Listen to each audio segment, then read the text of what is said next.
Hello everyone.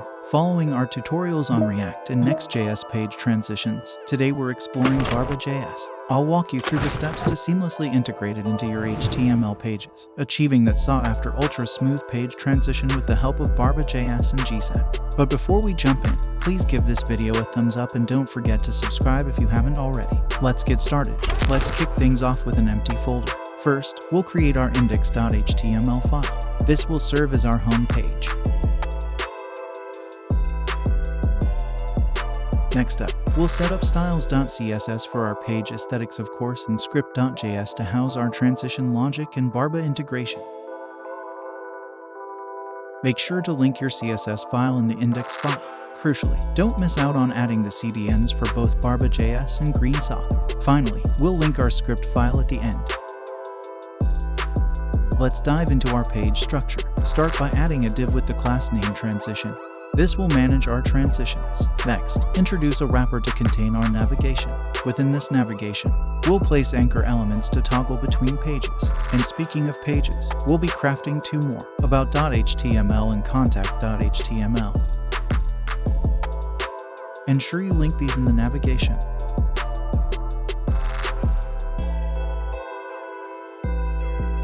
Within the main tag, let's introduce a header with an h1 and a header revealer, responsible for animating our h1. We'll wrap things up with a footer filled with some placeholder content. With our structure in place, it's prime time to weave Barba into our HTML. First off, to the body, set the data Barba attribute as wrapper. The wrapper is designed to encompass content that remains consistent across pages. Think of elements like the navbar or footer. Then, for our main, designate it as a container. This container serves as a special section where content gets auto-refreshed as you navigate from one page to another. Alongside this, we'll introduce the namespace, a unique identifier for each page. Barba primarily leverages this namespace for defining transition rules and views. Additionally, let's throw in a container class to the main, which will come in handy for styling down the road. Next, duplicate this page for both the About and Contact sections. Feel free to modify the page title, header, and footer to suit each section's content. While you can adjust the Barba namespace for differentiation, it's not strictly necessary for our current objective. Alright folks, let's dive into the CSS. First things first, we'll normalize our canvas by grabbing every element, stripping away those default margins and paddings, and ensuring a consistent sizing by setting the box sizing to border box. Now, for our body, we'll let it stretch elegantly, covering the full width and height, and to set the mood, we'll pick a soothing background color and a classy font.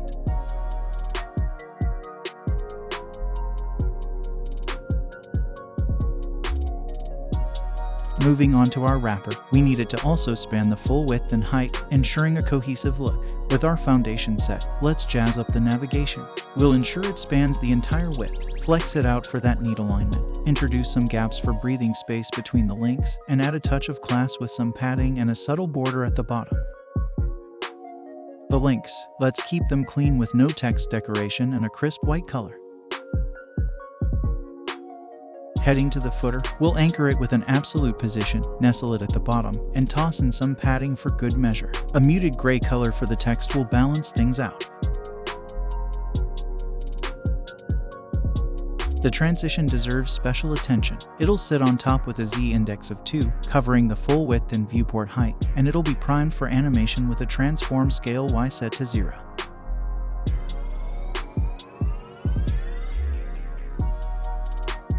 As for our container, a bit of padding should do. The header gets a relative position, tailored to fit its content. The h1 text, also relative, because we have animation plans for it. After defining its font, we'll set its starting position slightly lower, prepping it for a dynamic entrance. The header revealer, that's our ace in the hole, positioned absolutely at the top, stretching across with a full width and height. And yes, we'll add the header with a pseudo element matching our body's background. That's quite a bit, but we're setting the stage perfectly. With our CSS in place, let's pivot to the grand finale, the JavaScript. Let's dive into the code. We start with the page transition function. Here, we initialize a timeline. Within this function, we target the transition class. Initially, the element is expanded vertically from the bottom, utilizing a duration of 1 second with the power 4 in out ease, ensuring a smooth animation. Shortly after, it contracts back from the top, creating a seamless transition effect.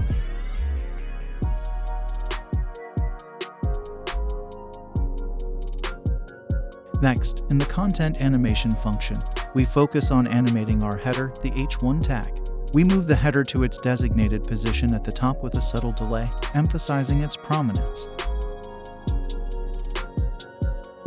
The delay function is a utility that facilitates pauses between transitions. It returns a promise that resolves after a specified duration, offering precise control over the timing of our animations. Finally, we have the Barba JS initialization. This is where the magic of page transitions occurs. The leave method invokes our page transition function and ensures there's a 1 second delay before proceeding.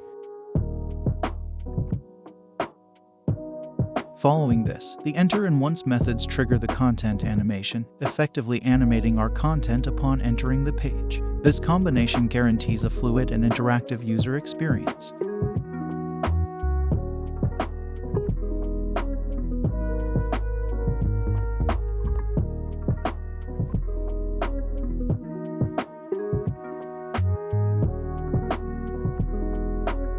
Alright, that wraps up our session today. I hope you found this video helpful. If you're eager to dive into the source code, just click on the link in the description below. And for those who crave more, CodeGrid Pro offers exclusive access to not just this source code but also to a fresh, complete website template every single month. Don't miss out on these resources. Thanks for watching, and I'm looking forward to seeing you in the next video.